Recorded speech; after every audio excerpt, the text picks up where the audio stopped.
கீழே சாப்பிட்றதா இருந்தாலும் குளிச்சுட்டு தான் சாப்பிடணும் அப்படின்னு. இது சாஸ்திரம். இது அதனாலதான் சிரார்த்த தண்ணிக்கு 2 ஸ்நானம் பண்றோம். கார்த்தால ஒரு ஸ்நானம் பண்றோம், அப்புறம் இன்னொரு ஸ்நானம் பண்ணணும். சாயங்காலமும் ஆச்சாரிய எல்லாம் பார்த்து எல்லாம் சாயங்காலமும் ஒரு ஸ்நானம் பண்ணுவா. கிரகஸ்தருக்கும் உண்டு தேவையா இருந்தா. ராத்திரியில பண்ணக்கூடாது. நிச்சயில சூரியன் அஸ்தமனம் ஆயிடுச்சுன்னா அப்புறம் பண்ணக்கூடாது. ஒரு விளக்க வச்சுட்டு தான் பண்ணணும். 24 மணி நேரமும் ஸ்நானம் பண்ணலாம்ங்கிறது கங்கைக்கு மட்டும்தான் அந்த நியமம். எப்ப வேணாலும் கங்கையில ஸ்நானம் பண்ணலாம். இவர் ஸ்நானம் பண்றத போறதே அங்க கரையில ஒரு மரத்துல 2 பறவைகள் இருக்க. கிரௌஞ்சம்னு சமஸ்கிருதத்துல பேரு, தமிழ்ல அன்றில்னு பேரு. அந்த பறவைகள் ஆண் பெண் ஒன்னோட ஒண்ணு கொஞ்சி விளையாடின்னு இருக்க. பின்னாடியால வேட்டையாட வந்த வேடனொத்தன் அதுல ஆண் பறவை ஆடி வேட்டையாட அது கீழே விழுந்து ரத்தம் செதறி செத்து போக பெண் பறவை துடிச்சுது, கதறது. இவருக்கு கருணை வந்து அந்த வேடனை பார்த்து சொன்னார், இப்படி நீ பண்ணலாமா வேடா? இது சமயமா? நீ வேட்டையாடுறதுக்கு இது காலமா? அது 2 பறவைகள் சந்தோஷமா இருக்கிற சமயத்துல ஒரு பறவையை நீ கொன்னதுனால ரொம்ப நாளைக்கு நீ இருக்க மாட்டாய், ரொம்ப நாளைக்கு நீ நன்னா இருக்க மாட்டாய். மனுஷாத பிரதிஷ்டாந்த்வம் அகமசாஸ்வதி சமாஹா யக்ரௌஞ்ச மிதுனாதேகம் அவதி காமமோஹிதம். ரொம்ப நாளைக்கு நீ இருக்க மாட்டாய்னா. இதான் முதல்ல வால்மீகி வாக்குல வந்த ஸ்லோகம்ங்கிறது.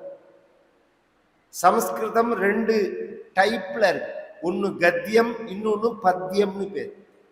கத்தியம் அப்படின்னு சொன்னா அன்லிமிட்டெட்னு சொல்றோமோ, லிமிட்டெடு அன்லிமிட்டெடு அப்படின்னு. அந்த அன்லிமிட்டெடுக்கு தான் கத்தியம்னு பேர். ஜெய ஜரணி சுதா சமுத்திராந்த ஹிருத்யன்மணித்வீப சம்ரூட வில்வாடவி மத்திய கல்பத்ருமா கல்பகாதம்ப காந்தார இப்படி சொல்லிட்டே போலாம். இஷேத்யோர்ஜேத்வா வாயவஸ்தோபாயவஸ்த தேவோவஸ்ஸவிதா பிரார்ப்பயது ஸ்ரேஷ்டதமாய கர்மண ஆப்யாய இப்படி சொல்லிட்டே போலாம். அப்படி இல்லாம சுக்லாம்பரதரம் விஷ்ணும் சசிவர்ணம் சதுர்புஜம் பிரசன்னவதனம் தியாயேத் 8 எழுத்தா இருக்கும். 8, 12, 14, 24 இப்படி இருக்கு. இது லிமிட்டெட். அன்லிமிட்டடா உள்ளதுக்கு கத்தியம்னு பேரு, லிமிட்டடா உள்ளதுக்கு பத்தியம்னு பேரு. இந்த லிமிட்டடா இருந்தாதான் பாட முடியும். அன்லிமிட்டடா இருந்தா கானம் தான் பண்ணலாம், ஆலாபனை தான் பண்ணலாமே தவிர தாளத்துல பாட முடியாது உங்களால். சங்கீதத்தை அந்த ஸ்வரஸ்தானத்தை நீங்க சொன்னாலும் அந்த காலப்பிரமாணம் இருக்கு பாருங்க, அது ரொம்ப அவசியம். ஏன்னா ஸ்ருதிர் மாதா லய பிதா சங்கீதத்துக்கு. அந்த காலப்பிரமாணம் எழுத்துனாலதான் வருது. இந்த காலப்பிரமாணத்தை வச்சு எழுத்துனால ஒரு செய்யுள முதல்ல உலகத்துக்கு தந்தவர் வால்மீகி. அவர் தான் ஆதி கவின்னு பேர். மற்றவர்கள்லாம் அவரை பின்பற்றவர்கள் தான். அவரை சொன்ன முதல் ஸ்லோகமும் மானுஷாத பிரதிஷ்டாந்த்வம் அகம சாஸ்வதி சமாக யத்ரௌஞ்ச மிதுனாதேகம் அவதி காமமோஹிதம். இப்படி சொன்ன உடனே அவன் சொன்னா, வேட்டையாடுறது என் தொழில்,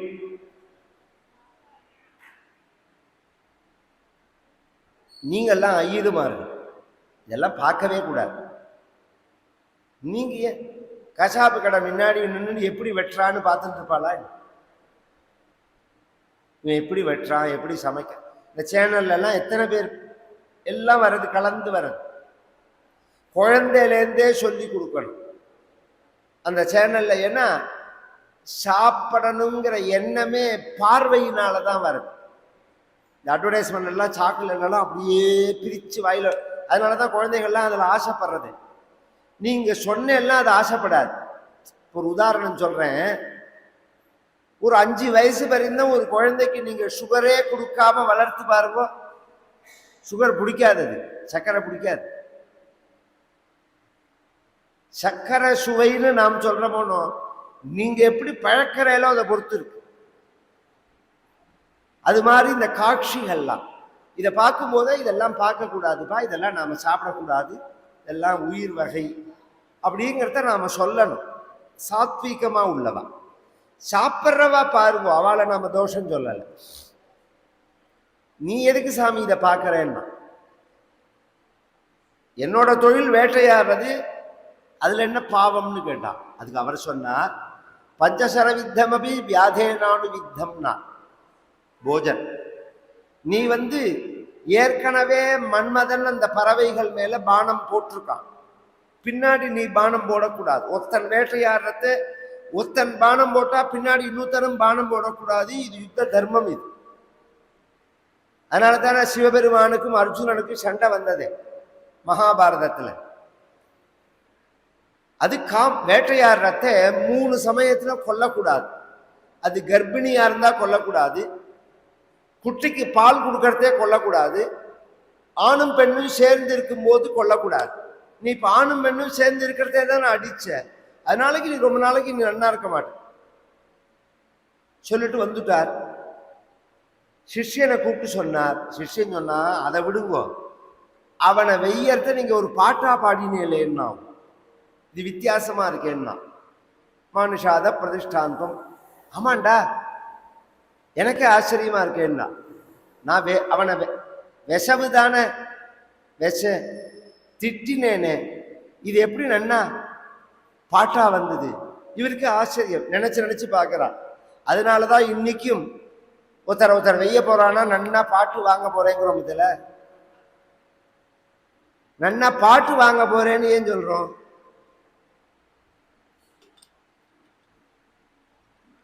முதல்ல பாட்டு வாங்கினது இந்த வேடம் தான். பாடிண்டே அவனை திட்டினார்னு வந்தார். பிரம்மா இருந்தார் ஆசிரமத்துல. பிரம்மாவெல்லாம் அவ்வளவு சுலபமா பார்க்க முடியாது. எத்தனையோ அசுரர்கள் ஆயிரக்கணக்கான வருடங்கள் தவம் பண்ணி தான் பிரம்மாவை பார்த்திருக்கார்கள். இவர் என்னன்னு கேட்டார். அதுக்கு அவர் சொன்னார், நீங்க வேடனை ஒரு பாட்டு பாடி விஷயல, அது உங்க வாக்குல தானா வரல. சரஸ்வதி உங்க வாக்குல உட்கார்ந்து அது மாதிரி வரா மாதிரி நான் தான் செஞ்சேன். மச்சந்தா தேவதே பிரம்மன்னு பிரவர்த்தேயம் சரஸ்வதி. அவர் சொன்னார், முதல்ல ஒண்ணு சொல்லும் போது நிஷேதமா பேசக்கூடாது, எதிர்மறையா பேசக்கூடாது. எப்போதுமே எதிர்மறையா பேசக்கூடாது. இது நம்ம தேசத்து கல்ச்சர். வெளியில நாம போகிறோம்னா நான் போறேன்னு நாம சொல்லிட்டு கிளம்புறது இல்லை, வரட்டமாங்கிறோம். வரட்டமா, நாம போறோமா வரமா. ஆனா ஏன் வரட்டமான்னு சொல்றோம்? நாம எதிர்மறையா சொல்லக்கூடாதுங்கிறதுக்காக. நான் ரொம்ப நாளைக்கு நீ நன்னா இருக்க மாட்டாயின்னு அவனை நான் வச்சேனே, அப்படி அர்த்தம் இல்லை. நன்னா இருப்பாயின்னு தான் அந்த ஸ்லோகத்துக்கு அர்த்தம். எப்படி அந்த சப்தத்தை சொல்றேன், அன்வயப்படுத்துறதுன்னு ஒன்று உண்டு. மா நிஷாத பிரதிஷ்டாந்தம் அகமஹா சாஸ்வதி சமா யத்கிரௌஞ்ச மிதுனாதேகம் அவதி காமமோஹிதம். இது சம்ஸ்கிருதம். மா நிஷாத பிரதிஷ்டா துவம் அகமஹா சாஸ்வதி சமாஹ யத் கிரௌஞ்சம் மிதுனாதி ஏகம் அவதிஹி காமமோஹிதம். இதான் அதுல உள்ள பதம். ஹே நிஷாதா,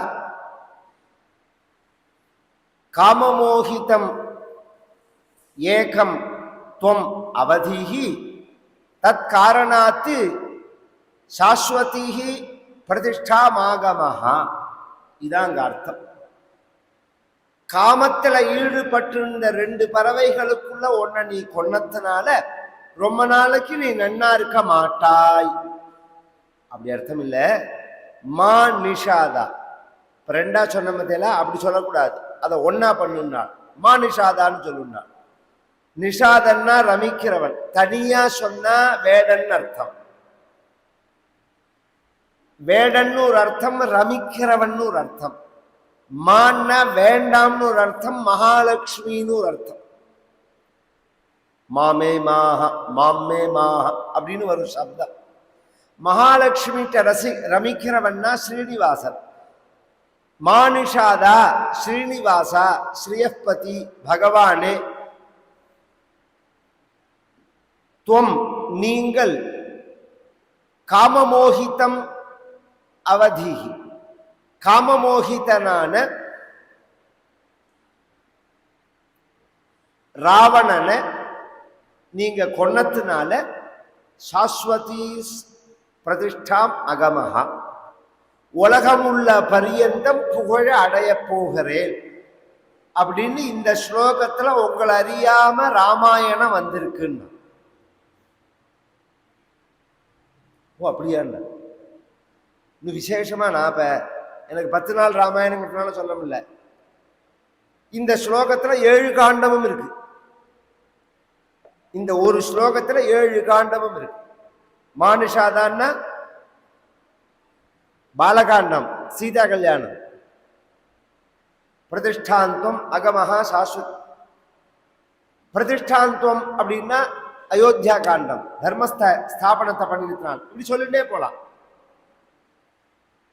இந்த டைப்ல நீங்க ராமாயணம் பண்ணுங்க. அதுக்கு அவர் சொன்னார், எனக்கு ராம கதையை இப்பதான் நாரதர் சொன்னார், சுருக்கமா சொன்னார். அது என்ன நடந்ததுன்னு நாம் பார்க்கல, நான் எப்படி பண்ண முடியும்? நான் எழுதுறத அதுல பொய் வந்துடுத்துல்ல. இங்க 2 விஷயம் சொல்றேன். ராமர் வாழ்க்கையில என்ன நடந்ததோ அது எல்லாம் உங்களுக்கு விஷனா தெரியும்னா, ரகசியஞ்ச பிரகாசஞ்ச எத்விருத்தம் தஸ்ய தீமதா. இதுல ஒரு ஆச்சரியத்தை சொல்றார். ஒரு காட்சி தெரியும் போது கண்ணுக்கு தெரியறது மட்டும் இல்லை, அந்த கேரக்டரோட மனசும் தெரியும்னா. வெளிப்படையா நடந்தது மட்டும் இல்லை, ரகசியமா நடக்கிறதும் தெரியும். அப்படின்னா என்ன சார்னா, ஒருத்தர் வீட்டுக்குள்ள வராருன்னு வச்சுப்போம், இல்ல ஒருத்தரை பார்க்கிறோம், வாங்க வாங்க வாங்க sir, hello sir, how to you to அப்படிங்கிறோம். வாய் அப்படி சொல்றது, மனசுல அடாடா இவனை இன்னைக்கு பார்த்துட்டோமே,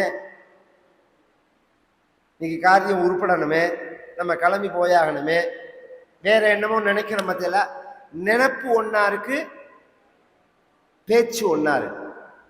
பேச்ச வச்சுண்டு அவன் என்ன நினைக்கிறாங்கிறத புரிஞ்சுக்கிறது கஷ்டம். இங்க வால்மீகியை பார்த்து பிரம்மா என்ன சொல்றார், உங்களுக்கு பேச்சும் புரியும் நினைப்பும் புரியும் தான்.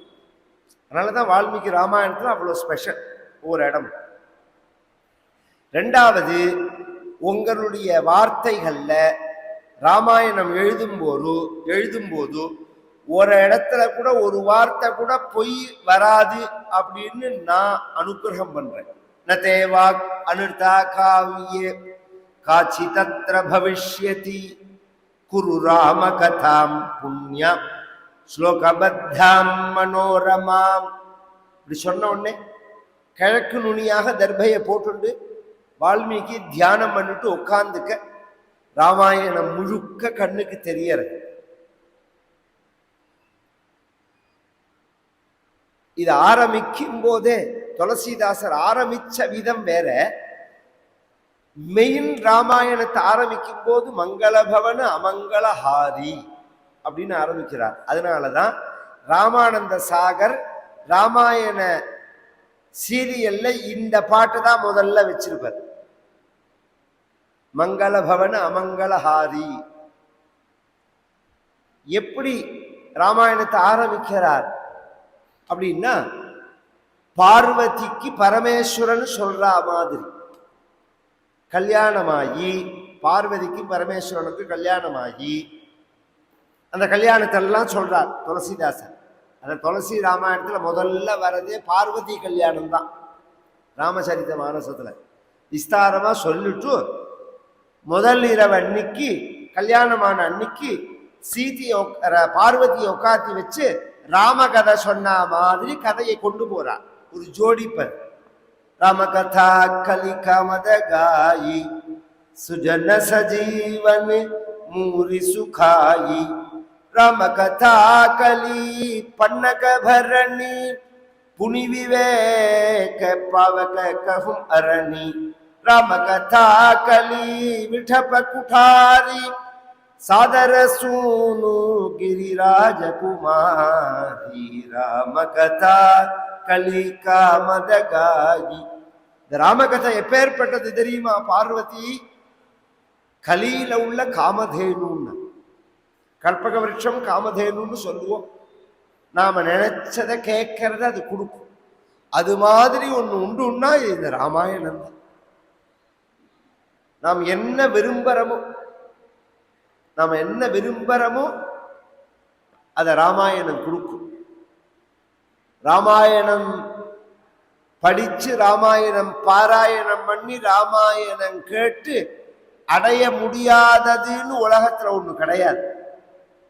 அந்த ராமாயணத்துக்கு அத்தனை மகிமை. என்னத்தினால அப்படின்னா 4 வேதமே ராமாயணம். வேதஹா பிராச்சேதசா தாசீத் சாக்ஷாத் ராமாயணாத்மனா.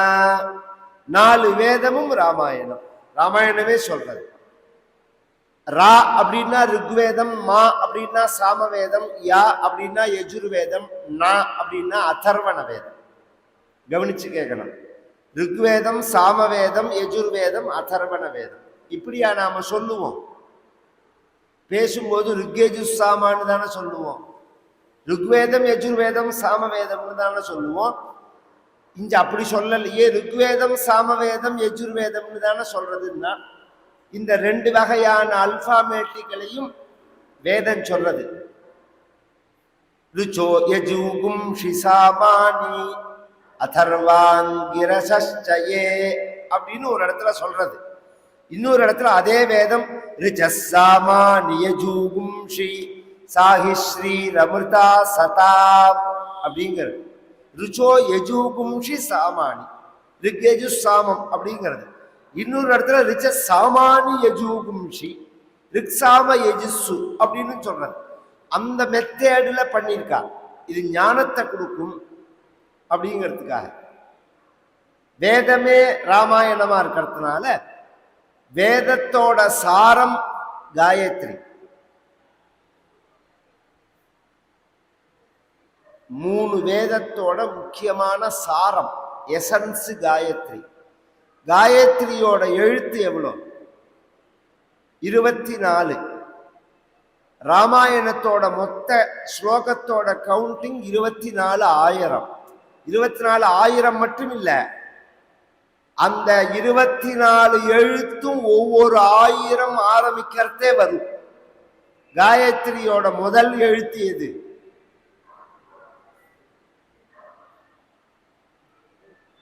எழுத்த சொல்லலாமே. த. ஓம் பூர்பூஸ்வஹாங்கிறது ஓம்ங்கிறது பிரணவம், பூர்பூஸ்வஹாங்கிறது வியாகிருதி. அது காயத்ரி கிடையாது. த அப்படின்னு ஆரம்பிக்கிறவனோ தத் சவித்து அப்படிங்கிறவனோ த அப்படிங்கிறதுனாலதான் தபஸ்வாத்தியாய நிரதம். ராமாயண ஆரம்பமே அப்படிதான்.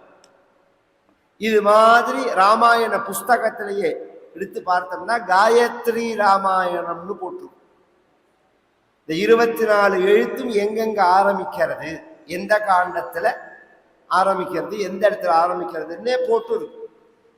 அந்த வேதத்தையே ராமாயணமா பண்ணினார். அதை பார்க்கிறார், ஆச்சரியமா இருக்கு. ஒரு சிருஷ்டி பண்றவன், படைப்பாளி, ஒரு படைப்பை படைத்துட்டு பார்த்து பார்த்து மகிழ்ந்து போவான். கவனிச்செல்லாம் தெரியும். மகிழ்வானா? நாம குழந்தைய பார்த்து மகிழறமே. நம்மளோட படைப்பு ஆத்மாவை புத்திரநாமாசி அப்படிங்கிறதுனால அந்த குழந்தைய பார்த்து எவ்வளோ மகிழறோம் நாம. அது மாதிரி ஒரு அலங்காரம் பண்ணினா, ஒரு சமையல் பண்ணினா, ஒரு சுவாமிக்கு பூஜை பண்ணினா, ஒரு பாட்டு எழுதினா, ஒரு கவிதை எழுதினா, ஒரு கதை எழுதினா, எந்த படைப்பாளையும் தன் படைப்பை பார்த்து பிரமிச்சு போவான். அது மாதிரி வால்மீகி இங்க பிரமிக்கிறார். அது மாதிரின்னு சொல்ல முடியாது. அது மாதிரி 100 மடங்கு. ஏன்னா இவரோட சாமர்த்தியம் மட்டும் அதுல இல்ல, இவரை காரணமா வச்சிருந்து வேதமே வந்திருக்கிறதுனால வேதம்ங்கிறது அனந்தாவை வேதாக ஆகணும்.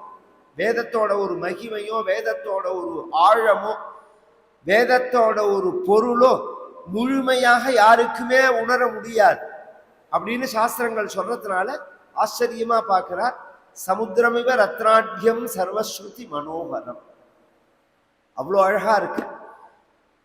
ராமனுடைய குழந்தைகள் குஷன்னும் லவண்ணும் 2 பேர் சீதையோட வால்மீகி ஆசிரமத்துலதான் பிற்காலத்துல வசிக்கிறார்கள். அந்த குழந்தைகள் சந்தியாவந்தன சவிதாதானம் பண்ணிட்டு வால்மீகியை நமஸ்காரம் பண்ண, அந்த குழந்தைகளுக்கு இவர் கார்த்தால வேலையில அனுஷ்டானத்தெல்லாம் முடிச்சுட்டு ஒரு 8 மணிக்கு இந்த ராமாயணத்தை நாம யாருக்கு உபதேசம் பண்ணலாம்?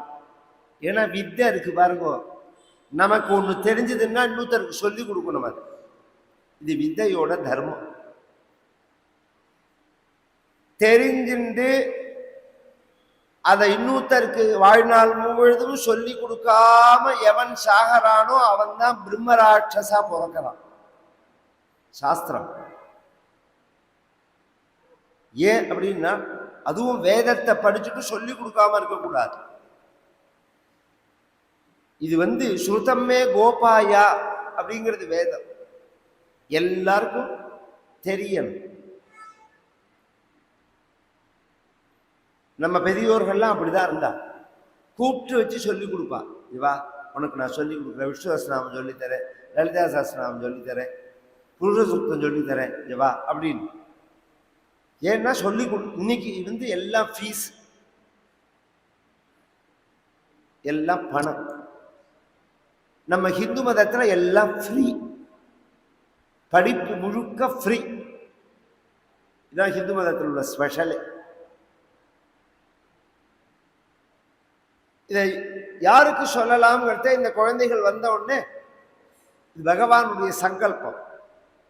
நாம உன்னை தீர்மானம் பண்றதுக்கு பதிலா அதுவா நடக்கிறது பாருங்க, அதுக்கு விசேஷம் கூட. அதுவா நடக்கும்.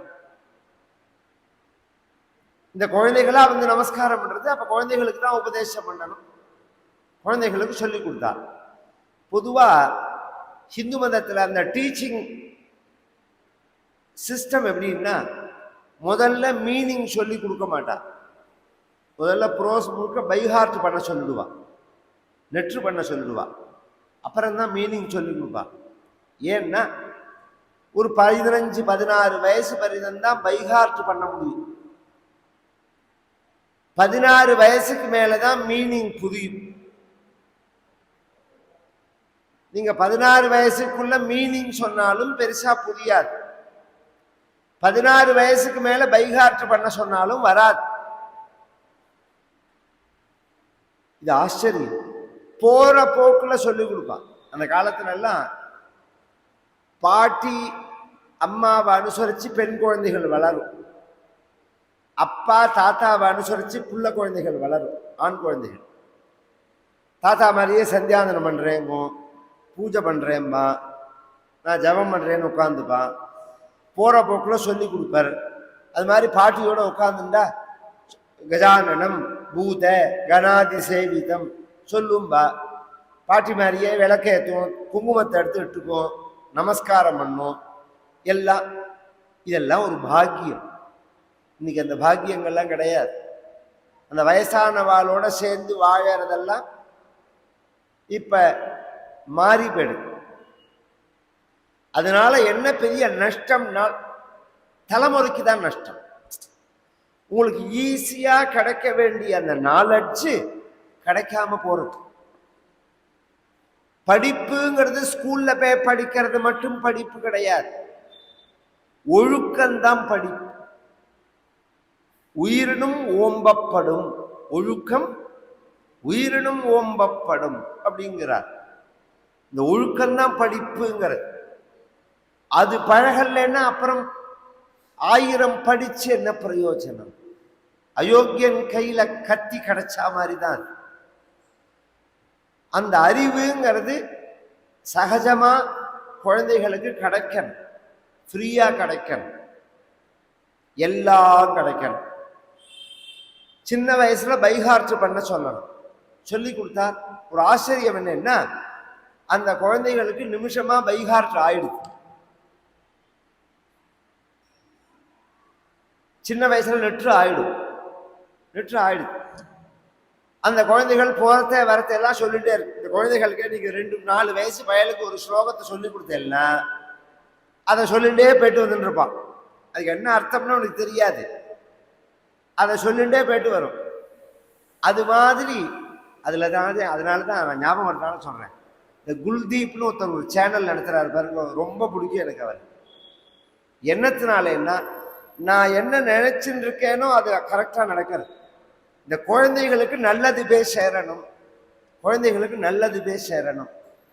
சின்ன சின்ன குழந்தைகளுக்கு எல்லாம் சங்கீதம் ஸ்தோத்திரங்களா, இந்த சங்கீத கீர்த்தனையே கிடையாது, எல்லாம் நாமாவளி ஸ்தோத்திரம் இப்படிதான் சொல்லி கொடுக்கணும்.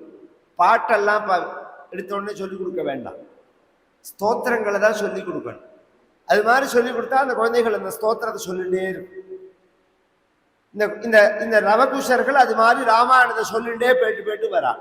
அங்க உள்ள மகரிஷிகள்லாம் அதை கேட்டு சந்தோஷப்படுறா. ஒரு சந்தர்ப்பம் ராமபிரான் நைமிஷாரண்யம்னு ஒரு இடத்துல அஸ்வமேதம்னு ஒரு யாகம் பண்ண, அந்த யாகத்துக்கு இந்த குழந்தைகள் வரது. வந்த உடனே அங்க உள்ளவர்கள்லாம் ராமபிரான்ட்டு அழிச்சுன்னு போறா அந்த குழந்தைகள் போய் ராமனை நமஸ்காரம் பண்றது. குழந்தைகளை பார்த்த உடனேவே ராமருக்கு தன் குழந்தைன்னு தெரியும். குழந்தைகளுக்கு ராமன் தான் அப்பான்னு தெரியாது, தன்னோட அப்பா இவர் தான் தெரியாது. அந்த குழந்தைகள் ரெண்டையும் தூக்கி மடியில வச்சுன்னு ராமர் கேட்கிறார், உங்களுக்கு என்ன தெரியும்னு கேட்டார். இன்னைக்குமே நம்ம ஆச்சாரியாலையோ ஏதாவது பெரியவாலையோ பார்க்க போறது, குழந்தை இருந்ததுன்னா கையை கூப்பிட்டு சொல்லு, ஸ்தோத்திரம் சொல்லு, கஜானனன் சொல்லு, அங்கம் ஹரேஹே சொல்லு அப்படின்னு நாம சொல்றோமோ. உடனே குழந்தை அந்த ஸ்தோத்திரம் சொல்லும். உடனே ஆச்சாரியால் ஒரு பழம் கொடுப்பான். ஏன்னா அவளுக்கு முன்னாடி சொல்லணும், வாக் சுத்தி ஏற்படணும் அப்படின்னு நாம ஆசைப்படுறோம். அந்த காலத்துல எல்லாம் வேதம் படிக்கிற குழந்தைகளா இருந்தா நீ என்னடா படிக்கிற அப்படின்னு கேட்பா. ஒரு பஞ்சாதி சொல்லுடான்னு சொல்லுவா. ஸ்தோத்திரம்னா ஸ்தோத்திரம் சொல்லும்பா, வாக் சுத்தி ஏற்படுறதுக்காக. அது மாதிரி இந்த குழந்தைகளை பார்த்து உங்களுக்கு என்ன தெரியும்னால் ராமாயணம் தெரியும்னு அந்த வால்மீகி சொல்லி கொடுத்ததுக்கு ராமாயணம்னு பேர். அப்படியா, சொல்லுங்க ராமாயணம் அப்படின்னார் ராமர். உடனே அந்த குழந்தைகள் கேட்டது, ராமாயணம்னா என்ன சொல்லணும்னு கேட்டு. பாலகாண்டம் சொல்லணுமா, அயோத்தியா காண்டம் சொல்லணுமா, ஆரண்ய காண்டம் சொல்லணுமா, கிருஷ்ணிந்தா காண்டம் சொல்லணுமா, சுந்தர காண்டம் சொல்லணுமா, யுத்த காண்டம் சொல்லணுமா, எத்தனாவது சர்க்கம் சொல்லணும், என்ன இதெல்லாம் எதுவுமே ராமருக்கு தெரியாது. ஒரு காவியம் இருக்குன்னா அதை எப்படி படைச்சிருக்கா, படலமாவா, அத்தியாயமாவா, சர்க்கமாவா, பதிகமாவா, இது எப்படி டிபார்ட்மெண்ட் பிரிச்சிருக்காங்கிறதே தெரியாதே. பொதுவா ராமாயணம்னு சொல்லுங்கன்னா